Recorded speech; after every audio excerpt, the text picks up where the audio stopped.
ममाराध्य साहित्य पिपासु सुधी दर्शक समाज आज्ञा पुराण तो सिने माँ मौसी कुना कुनी भाई भौणी जेते आज्ञा आज्ञा हे गुणग्राही विवेकी पंडित महोदय गोटाए पद गीत आपण मानक निकट उपस्थापना करिछि।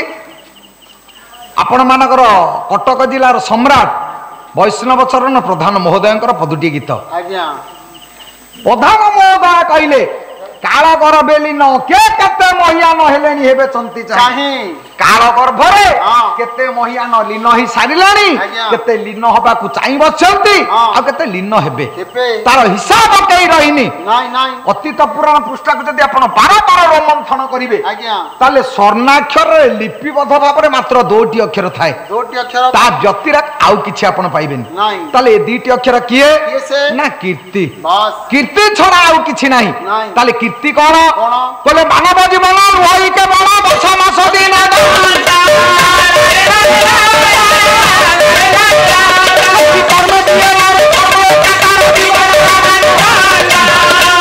उत्कल मणि गोपबंधु कहले मनीष जीवन वर्ष मास दिन दंड भितर सृष्टि हैनी 1000 वर्ष बंचिले 500 वर्ष बंचिले 200 वर्ष बंचिले ना 100 वर्ष बंचिले याको माप काठीरे कई मापिनी किंतु एते की जा मापंती समस्ते जीवनर कर्म पथरे जदि भल कर्म किछि करिसंती ताले ता फल सदृश कीर्ति बोली दोटी अक्षर थाए आ आपण जा खोजिले मध्य आपण पुराण पृष्ठार पाइबेनी ताले जे जा करिछि ता फल सदृश से चिरंतन नहीं रही ताले आपण आउ जेते कथा सृष्टि अछि आपण सब भूली जानते काहे के कथा कहूची ना अतीत महाभारत रु दीपद कहानी आपण मानक निकट रे कहला बेले हे तो कोन कीर्ति केई करि नांती ना अनेक करि नांती आपण देखु नांती जुगानुसार जदि हमें कीर्ति देखिबा सत्य जुग रे महाराज नळ आपण देखंतु कोले पुण्य श्लोक राजा का बहिदेही पुण्य श्लोक युधिष्ठिर पुण्य श्लोक जनार्दन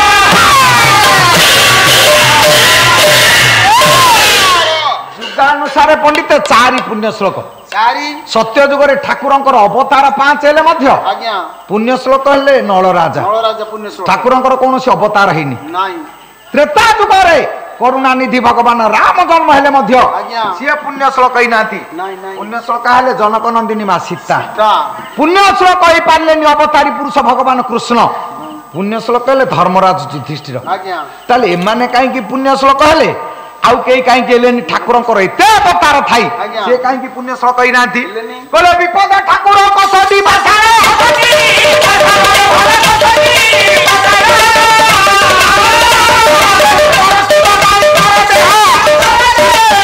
विश्व विपद बोली जो कछटी पथर प्रभु रखिछि ता दियरे भल मनीष को खुशी कसुछि ताले 12 विपद देला परे राजा नळ होंतु कि जनक नंदिनी मा सीता होंतु कि धर्मराज युधिष्ठिर होंतु ए माने बाट छाड़ी अबाट को जाई नांती अकथा करी नांती केते दुख आसु जेते दुख आसिले मध्य प्रभु प्रेम रे निजको नियोजित करी पादरे शरणार्थी आत्मसमर्पण पूर्वक हे विश्वपति सब कारण कारण करता तू आम पाखरे किछि नाही तापर निजको समर्पण करी ए माने बाट हुडी नांती राजा नळ 15 वर्ष जंगल रे बुलिले घोड़ा को घास काटी देले 14 वर्ष जंगल रे बुली मां जानकी एते निर्यातना पाइले 13 वर्ष वनवास कले पांडव माने प्रभु पर दिने हेले दोष देइछंती दिने काले नाही कहले इटा हमर कर्म आमे भूल कलु बोली आमे दंड पाउछु प्रभु काई दंड दबु आजिर केई अंतसत्व अवस्था रे नारी आपण ताकू छाड़ी देबे जदि छाड़ी देबे से झियो बाकी रखिबो नाली कोठा देखेला जान जीवो केस करिवो न्याय ना निसाब ना भद्रलोकी बनिया ना का पाखरे आपत्ति करिसंती मां जानकी कहले सेटा ताकर दोष नुह कहले कर्म को मोहर न पारे निंदिरे भला न पारे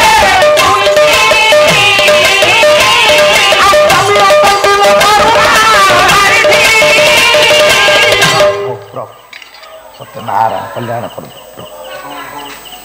बोले से दिन कहले मु कर्म को काई निंदा करिवि मु कर्म ठीक जदि कर्म ठीक न थांता କରୁଣାନିଧି ଭଗବାନ ରାମଙ୍କୁ କଣ ସ୍ୱାମୀ ରୂପରେ ପାଇଥାନ୍ତି? ଇଏ କଣ ଯାଇତାଇ ଭାଗ୍ୟ? ଏତେ ଭାଗ୍ୟ ଥାଇ ମଧ୍ୟ ମୁଁ କାହିଁକି ଆଜି ଏତେ ଜଙ୍ଗଲରେ ବୁଲୁଛି? ନା ଏଇଟା ମୋ କର୍ମ, ପ୍ରଭୁର ଦୋଷ ନୁହଁ, ମୋର ଦୋଷ। ଗଙ୍ଗା କୂଳରେ ଥାଇ ଯଦି ଜଣେ ଶୋଷରେ ମରେ ସେଠି ଦୋଷ କଣ ଗଙ୍ଗାର? ଦୋଷ ସିଏ ନୁହଁ, ଦୋଷ ହଉଛି ନିଜର। ତାହେଲେ ପରକୁ ଦୋଷ ଦେଇ ଲାଭ କିଛି ନାହିଁ। ଏମାନେ ଯେତେ ସନ୍ତୁଳିତ ହେଲେ ମଧ୍ୟ ପ୍ରଭୁ ପାଖରେ ନିଜକୁ ଆତ୍ମସମର୍ପଣ ପୂର୍ବକ ଜୀବନକୁ ଅତିବାହିତ କରିଛନ୍ତି ବୋଲି ଯେତେ ଦୁଃଖ ଆସିଲେ ମଧ୍ୟ ଶେଷର ସେ ସଫଳତାର ଶୀର୍ଷରେ ଯାଇ ପହଞ୍ଚିଛନ୍ତି। କେତେ ହେଲେ ମଧ୍ୟ ଠାକୁର ଅବତାର ହେଇନା ଥିଲେ ମଧ୍ୟ କେହି ପୁଣ୍ୟ ଶ୍ଲୋକ ହେଇନି, ଏମାନେ ପୁଣ୍ୟ ଶ୍ଲୋକ ହେଲେ। ତାହେଲେ ସେମିତି ଜଣେ ପୁଣ୍ୟ ଶ୍ଲୋକଙ୍କ ସମ୍ପର୍କରେ କହିବାକୁ ଗଲେ ସେ ଆଉ କେହି ନୁହଁ, ଦ୍ୱାପର ଯୁଗର ପୁଣ୍ୟ ଶ୍ଲୋକ ଆପଣ ମାନଙ୍କର ଧର୍ମରାଜ ଯୁଧିଷ୍ଠିର। କାହିଁକି ଏ କଥା କହୁଛି ଆପଣ ଦେଖନ୍ତୁ, ସେଦିନ ରାଜସଭା ବସିଛି, ରାଜସଭାରେ ପ୍ରତ୍ୟେକ ଦିନ ପାଣ୍ଡବ 5 ଭାଇ ଯାଇ ପହଞ୍ଚନ୍ତି। ପହଞ୍ଚିଲା ପରେ ମାନି ରାଜା ଦୁର୍ଯ୍ୟୋଧନ ସେଦିନ ଅହଙ୍କାର ପ୍ରତୀକ ଜଣ ଜଣ କରି ଅଙ୍ଗୁଳି ନିର୍ଦ୍ଦେଶ କରି କହେ, ବସ ଏ ଧର୍ମଙ୍କ ପୁଅ, ବସ ଏ ପବନଙ୍କ ପୁଅ, ବସ ଏ ଇନ୍ଦ୍ରଙ୍କ ପୁଅ, ବସ ଅଶ୍ୱିନୀ କୁମାରଙ୍କ ପୁଅ, ବସ ଏ ପଣ୍ଡୁଙ୍କ ପୁଅ। ଦେଖନ୍ତୁ କେତେ ଦୂରରେ ନ୍ୟାୟ ଉଚିତ। ଜଣେ ଅନ୍ଧ, ଜଗତରେ ସିଏ ଅନ୍ଧ ବୋଲି ବିଦିତ, ଆଖି ନାହିଁ ପ୍ରଭୁ ତାକୁ ଦେଇନି। ଆମେ ସେ ବାଟରେ ଗଲାବେଳେ ଡାକିବା ଏ ଅନ୍ଧ, ଭଲ ଲାଗିବ? ଗୋଡ଼ ଜଣଙ୍କର ଛୋଟା, ତ ପ୍ରଭୁ ଛୋଟା କରିଛି, ଜଗତ ଦେଖୁଛି ଛୋଟା, ଆଉ ଛୋଟା କହିବାର କାରଣ କିଛି ନାହିଁ। ଜଗତ ତ ଜାଣିଛି ପାଣ୍ଡବ ମାନେ 5ଟା ବାପାର ପୁଅ। ମାନ ଗୋବିନ୍ଦ ତୁ ଭାଇ, ଶତ୍ରୁ ଯଦି ନିନ୍ଦା କରେ ଦୁଃଖ ଲାଗିବନି, ଯଦି ଭାଇ କଥା ପଦେ କହିବ କଷ୍ଟ ହବ। କାହିଁକି? ଥରୁଟିଏ ଦେଖନ୍ତୁ, ଏକାଠି ବସିଛନ୍ତି ସୁନା ଆଉ ଲୁହା। ସୁନା ଲୁହା ବସିଲା ବେଳେ ଲୁହା କାନ୍ଦୁଛି, ସୁନା ହସୁଛି। ଲୁହା ଯେତେବେଳେ କାନ୍ଦିଲା ସୁନା ପଚାରିଲା ରେ କାନ୍ଦୁଛୁ କାହିଁକି? ନା ଦେଖୁଛୁ ନିଆଁରେ ପୁରେଇ କେତେ ଜୋରେ ବାଡେଇଲା ମତେ। ନା ରେ ମୁଁ ବାଡିଆ ଖାଇଛି, ମୁଁ ନିଆଁରେ ବସିଛି, ମୁଁ ତ କାନ୍ଦୁନି, ତୁ କାହିଁ କାନ୍ଦୁଛୁ? ଲୁହା କହୁଛି ସୁନାକୁ କହିଲା ତୁ ବାଡିଆ ଖାଇବା ଠିକ। କାହିଁକି? ନା ରେ ତତେ ନିଆଁରେ ତତେ ମୋ ଭାଇ ତତେ ବାଡଉଛି, ତୁ ଶତ୍ରୁ, ମୋ ଭାଇ ତତେ ବାଡେଇଲା, ଠିକ ଅଛି। କହିଲା ମୁଁ ନିଆଁରେ ପଶିଲି, ମୋରି ଭାଇ ମତେ ଦୁଲୁ ଦୁଲୁ କରି ବାଡଉଛି। ଏଇଟା ହଉଛି ଜୀବନର ବଡ ଦୁଃଖ। କିରେ ସୁନାକୁ ଲୁହାର ହାତୁଡି ବାଡେଇଲା ଠିକ ଅଛି, କିନ୍ତୁ ଲୁହାକୁ ଯୋଉ ଲୁହାର ହାତୁଡି ବାଡେଇଲା ଏଇଟା ହଉଛି ଜୀବନର ଦୁଃଖ। ସେଇଠି ଚିନ୍ତା କରୁଛନ୍ତି ପାଣ୍ଡବ ମାନେ, କିରେ ଶତ୍ରୁ କିଏ ଯଦି ଜାରଜ ବୋଲି କହନ୍ତା ତାହେଲେ ଦୁଃଖ ଲାଗନ୍ତାନି। ତୁ ପରା ଭାଇ, ତୁ କଣ କହୁଛୁ ସବୁଦିନ ଅଙ୍ଗୁଳି ନିର୍ଦ୍ଦେଶ କରି ଏତେ ଲୋକଙ୍କ ଆଗରେ? ଏଇଟା କଣ ଠିକ? ସବୁଦିନ ସେ କଥା ଚଳେ, କିନ୍ତୁ ସେଦିନ ଆଉ ଚଳିଲାନି। ଭୀମ ଭାଇ ମାନଙ୍କ ଭିତରେ ଯିଏ ମୂର୍ଖ, ଯିଏ ବୋକା, ଯିଏ ଭଲ ମନ୍ଦ ଜାଣେନି, ଅଧେ ଖାଇଲା ବାଲା ଖାଇନି, ଶୋଇଲା ଯାଇ ସଜରେ ଶୋଇଲା। ଦେଖିଲେ ଧର୍ମରାଜ କଣ ଭୀମ ଖାଉନି? ବାର ବାର ଡାକିଲା ପରେ ଭୀମ ଶୁଣିଲାନି। ଧର୍ମରାଜ ଚିନ୍ତା କଲେ ଜଣକ କଥା ଇଏ ମାନିବ, ଯଦି ବାସୁଦେବ ଆସିବେ ତାହେଲେ ଇଏ ମନା କରିପାରିବନି। ଭଗବାନଙ୍କ ପାଖରେ ପହଞ୍ଚିଲେ କହିଲେ ହେ ବାସୁଦେବ, ଭାଇଟା ଖାଇନି, ଅଧେ ଖାଇଲା ବାଲା ଭୋକା ଆତୁରିଆ ଯିଏ, ସେ ଶୋଇଛି କାହିଁ ବୁଝୁନି, ଆପଣ ଟିକେ ଯାଉନାହାନ୍ତି। ଭଗବାନ ବାସୁଦେବ ଯାଇ ପହଞ୍ଚିଲେ, କହିଲେ ଭାଇ ବୃକୋଦର ଶୋଇଛନ୍ତି କାହିଁକି, ଆସୁନାହାନ୍ତି ଖାଇବା? ନାଇଁ ମୁଁ ଖାଇବି ନାହିଁ।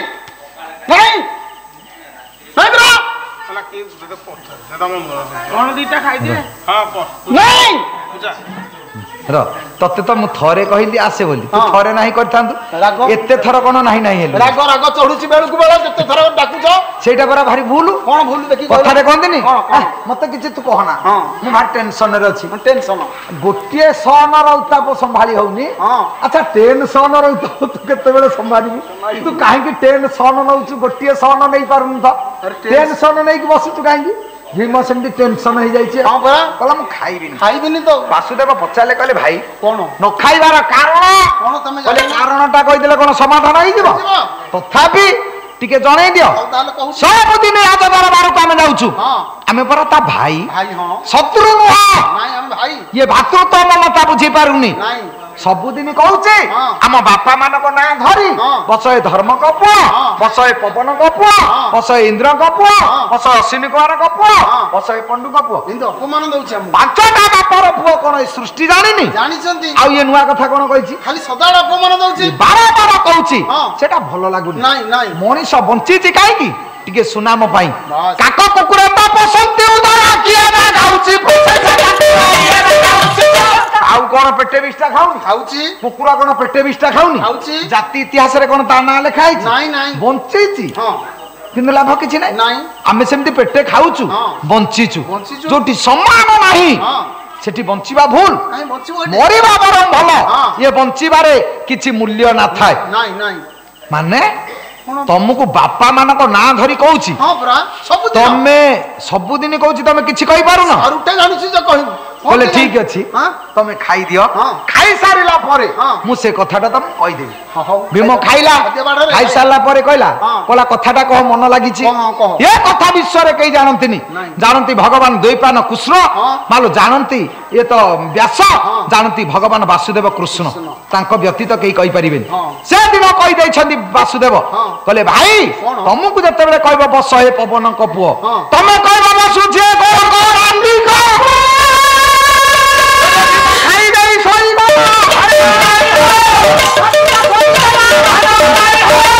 ଖାଇ ପିଇ ସିନା ଶୋଇଲା, ଶୋଇଲା ବେଳେ ସେ ମୁଣ୍ଡରୁ ହଜିଗଲା। ନୂଆ ନୂଆ ଗୀତଟିଏ ଘୋଷିଦବ, ଘୋଷିକି ନିଦ ଭାଗିଲା ବେଳକୁ ଆଉ ମନେ ପଡିବନି, ଆଉ ଥରେ ଘୋଷିବାକୁ ପଡିବ। ଭୀମ ଯେତେବେଳେ ଦେଖିଲା ପାଶର ପଳେଇଲା, ଘର ସାରା ଅନ୍ଧାରେ ଦରାଣ୍ଡି ଦରାଣ୍ଡି ବୁଲୁଛି। ଦରାଣ୍ଡି ଦରାଣ୍ଡି ଯେତେବେଳେ ଧର୍ମରାଜଙ୍କ ପାଦ ଧରିଲା, ଧର୍ମରାଜ କହିଲେ କିଏ ମୁଁ ଭୀମ। ଭୀମ ମୁଁ କହିଲି ତୁ ଭୀମ? ଏ ତଳି ଉପୁଡେଇଲା ଭଳିଆ ହଉଥିଲୁ। କଣ ତଳି ଉପୁଡଉଛି? ମୁଁ ଭୀମ। ଆରେ ଦରାଣ୍ଡୁଛୁ କଣ? ପ୍ରଭୁ ଯାହା କହିଥିଲେ କୁଆଡେ ହଜିଗଲା।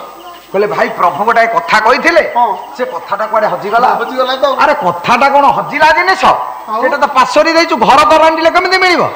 ନୂଆ ନୂଆ ବାହା ହେଇଛି ପିଲାଟି, ବନ୍ଦାଣ ମୁଦି 7-8ଟା ପିନ୍ଧିଛି, ମୁଗ ଉପୁଡା ବେଳ ଗଲା ବିଲରେ ମୁଗ ଉପୁଡଉ ଉପୁଡଉ ଗୋଟିଏ ମୁଦି ହୁଗୁଳା ଥିଲା ଖସି ପଡିଛି। ଆରେ ମୁଦିଟା ତ ବିଲରେ ଖସିଲା, ମୁଗ ବାଡିଆ ହେଲା, ଅମଳ ହେଲା, ଡାଲି ହେଲା, ରୋଷେଇ ଡାଲି ତାଟିଆ ଦରାଣ୍ଡୁଛି। ସ୍ତ୍ରୀ ଯେତେବେଳେ ପଚାରିଲା କଣ କିଏ ଖୋଜୁଛ, ନା ମୁଦିଟା ହଜିଗଲା, ମୁଁ ଉପୁଡେଇ ଯାଇଥିଲି ଯେ। କିରେ ମୁଗ ବିଲରେ ତ ହଜିଲା ମୁଦି, ଡାଲି ତାଟିଆରେ ଖୋଜିଲେ ପାଇବୁ କେମିତି? କଥା ତ ପାଶୋରି ସାରିଲୁଣି, ଘର ଦରାଣ୍ଡୁଛୁ କଣ? କହିଲେ ଭାଇ ମୁଁ ଜାଣିପାରୁନି। ସେଇଠି ସହଦେବଙ୍କୁ ଡାକିଲେ, କହିଲେ ସହଦେବ ମୁଁ ତ ମଧ୍ୟ ଜାଣିନି କେତେବେଳେ କଣ କଥା, ଟିକେ କହିବ। ସହଦେବ ଅଙ୍ଗୁଳି ରେଖାକୁ ଚାହିଁ କହିଲେ ପ୍ରଭୁ ସେ କଥାଟା ହଉଛି ପ୍ରଭୁ କହିଛନ୍ତି ବସୁଛି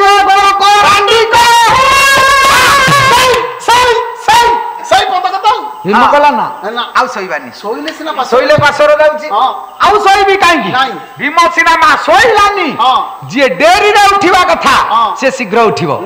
ପାଲା ଯୋଉଦିନ ସରିବ ପାଲା ବାଲା ପାହାନ୍ତାରୁ ଉଠିବେ, ଆଉ ମଝି ପାଲା ଦିନ ଦେଖିବେ 11ଟା ଯାକେ ଘୁଙ୍ଗୁଡି ଛାଡୁଥିବେ। ସେଫ୍ଟି ପିନ୍ 2 ପଟ ପତାରେ ଲଗେଇକି ଏମିତି ଭିଡିଲେ ମଧ୍ୟ ଆଖି ଫିଟିବନି, ଏତେ ନିଦ।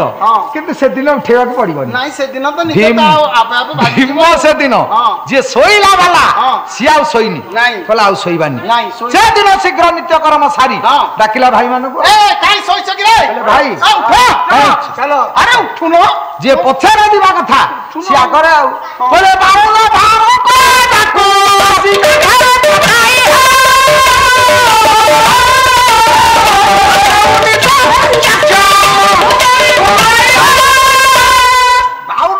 ଗଦା କାନ୍ଧରେ ପଡିଛି, ଉନିଦ୍ର ହରିଦାକ୍ଷ ଅଳସ ଭାଙ୍ଗି ନିଦ୍ରାରୁ ଉଠିଲା ଭଳି ସିଂହ ଯେମିତି ଦାମ୍ଭିକ ଭାବରେ ଚାଲେ, ଇଏ ସିଂହ ଚାଲିଲା ଭଳି ନିର୍ଭୀକ ଭାବରେ ଆଗେ ଆଗେ ଭୀମ ଚାଲିଲା। ଏ ନକୁଳୁ ଚାଲ ଇଏ ତୁ ତ ଚାଲି ପକେଇନୁ, ମୁଁ ଭାବିଲି ଜଙ୍ଗଲରୁ କାଠ ଆଣିକି ଆସୁଛୁ ବୋଲି। ଇଏ ଇଏ ଖାତିରି ଚାଲି ନୁହଁ, କାଠ ଅଣା ଚାଲି।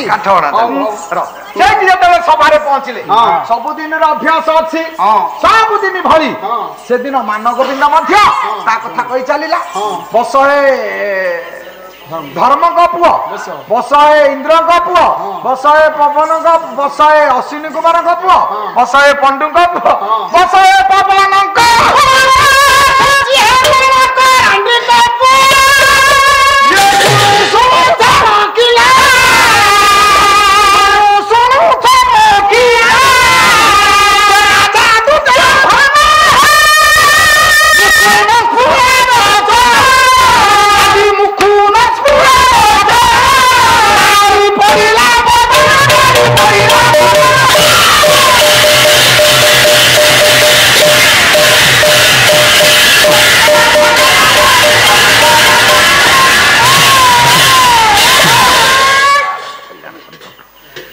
मुहटा कड़ा पड़गला अन्य को आघात देला लोक निजे जेतेबेले आघात पाउची सेटा निजे जानिबा दरकार अन्य को केते कष्ट हबो सी अनुभविला तेनु ये अनुभव ये जानिनी नाई ऊपर थिबा मनीष तळ को चाहि से जानि पारिबनी तळर दुख कथा से दिन जेतेबेले उल्टा कथा कहिदेला बसुची गोळ करांडी का पुओ ता मुंड आउ काम करियो अंधार होई गला मुह कोड़ा पड़ी गला एमिति कोन ये कहला मते हां देइछि ये तो केते बेले किछि कहेनी नाही आज कहबार कारण कोन कोन ये अनिर्दिष्ट काल पई सभा बंद करियो सभा बंद करि देई विचार कला काहा को कहिबी किए से कथार उत्तर देबो हां कोठी जणे कहि परिबो जणे मन जाने पाप मां जाने बाप मां व्यतिरेक ये सृष्टि रे बापार परिचय आउ केही देई परिबेनी नाही नाही मां जानि मो मां जानि हां भीम कहला मां पाखरे पहुंचीबी मां तो कहबो मां पाखरे जतेले पहुंचला मां देखिले मुहरे सरसता नाही नाही मुह कहबो ना मनुष्यर सूचीपत्र सी होची मुह कहि दबो बही भितर केतेटा विषय अछि जेमति सूचीपत्र पढैले आपण जानि देबे केतेटा विषय अछि आज्ञा मनुष्यर मुह कहि दबो भलो अछि ना भूल अछि आज्ञा काई की ना मुहटा होची सूचीपत्र बस मुह जतेले देखिले गांधारी कहले या मुहरे सरसता नाही नाही नाही काई कहले बापा असमरे हां ए राजकार्य बंद करी मो पाखक आसीबार कारण काहे आसिलो बापा कहले मां गोटा कथा पचारिबी मते हाउ पचारे कोन पचारिबू हां मां सबुदिन पांडव माने सभा को आसंती मु सेमानक बापा मानक दां धरी कहे आज जतबे कहली बस ए पवन को पुओ भीम कोन हठात कहला बसुची गोळ करांडी को पुओ गांधारी हसिले कहले बापा अन्य को जे सम्मान दे सिखिनी से सम्मान पाइबनी केमते पायो आगे निजे सीखी अन्य को भल पाइबा तापर तू भल पाइबू पाइबू ना कहले बिंबर प्रतिबिंब अछि शब्दर प्रतिशब्द अछि ध्वनिर प्रतिध्वनि अछि आउ प्रतिक्रिया हबन तो प्रति आउ का प्रति हबो माने से माने पर भाई तू जानि पारिलुनी भाई से मानु को जार जो संतान बोली काई सभारे प्रमाणित करथुल आउ से मानु को तू जते बेले कहउछु से तते बाध्य होई कहबे मां कथार रहस्य ना मु होची उमासी कन्या तो बापा होची संक्रांतिया तो बापा जेते कन्या ठीक होंती सब मरी जाती मो पाई जेते बड़ पात्र ठीक होंती सब मरी जाती शेषर आम दी जनकर बाहाघर हला किंतु तो बापा को बाहाघर हबा पूर्वरु मते साहाड़ा गछ को बाहा करै देले साहाड़ार अन्य ना गोळख तेनु सेई दिन ठारू मते गोळख रांडी बोली कहि दे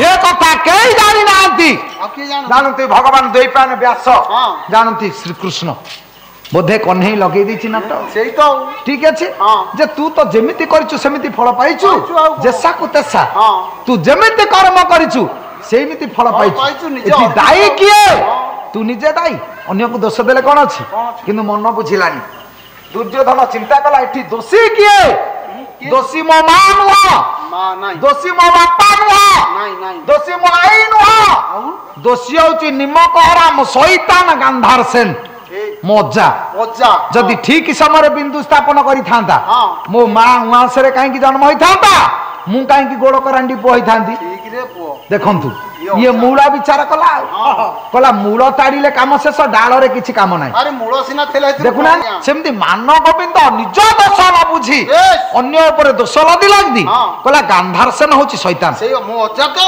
अज्जा बंसुटी के आग पुडी पुडी भी तापर बंसा को निमंत्रण देई देला मामू घर बंस को डाकी लंबा हॉल तयारी करची तारी भीतर सब छाडी देई चाबी पकई देला मालो जो खाद्य दउची क्रमश खाद्य कमे कमे आनिला जेतेबे खाद्य कमे कमे आनिला समते भाबिले ये हमकु डाकिची मारी दबो बोली मारी दबो के जाऊ नाती गोटिया थाई अन्न दउची आज्ञा आ सब छुआ मरि साले ना हर गदा पर दरांडी राजा गांधार सेन सदिन पचरची बापा किए से भीतर वंचित दबो के सछ गुरु गंभीर कंठ स्वर शकुनी डाकिला बापा मु किए रे तू ना शकुनी तू केमिति बंचिलु ना बापा जेतेबे जानिली से मारिबा को योजना करिछि जेतेबे अधिका खाद्य दउथिला सेतेबे कियद अंश खाद्य बाडरे गोटे अंधारी कोणरे लेपि देइथिली आ सुखिला खाद्य चाटी चाटी ए पर्यंत मु बंचिछि शकुनी चिंता कला गांधार सेन कला परिवार मरि जांतु सब गले मध्य ये बंचिछि ठीक बुद्धिजीवी ए गोटिका बुद्धिया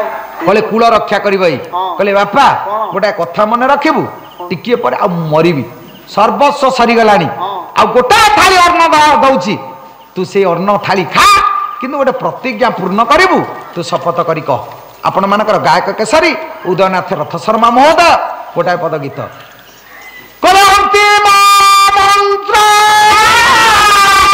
फुंकिछि